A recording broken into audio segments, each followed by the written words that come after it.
Hi, this is Luis. I'm going to show you my Play-Doh diagram. All right, we're working with a digestive system. And starting with the digestive system, we have our mouth.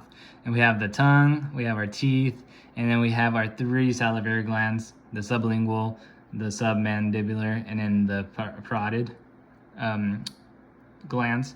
And then they go into the end of the mouth, which is the pharynx. And then from the pharynx, we have the esophagus. And at the bottom of our esophagus, we have our lower esophageal sphincter leading into our stomach. And our stomach has 3 portions. We have the fundus, and we have the body, and then we have the pylorus. And then on the lower portion, we have our pyloric sphincter. Also forgot to mention that we have our lesser and greater curvatures of our stomach. But from our pyloric sphincter, we go into our small intestine, which is the duodenum. And the duodenum has these ducts, these common bile ducts that lead into it. So we have our pancreas and we have our pancreatic duct, and this leads into our common bile duct with our cystic bile duct, or our cystic duct, going into our gallbladder.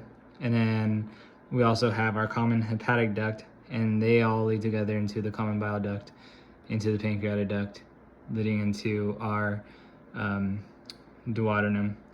And then going more inferior of our small intestine, we have our jejunum, and then we have our ileum, and ending into our colon, we have our ileocecal valve. And this one is a pretty intense valve, but we go from our colon. This inferior portion is the cecum, and then going from superiorly from there, we have our ascending colon, then we have our transverse colon, and then we have our descending colon.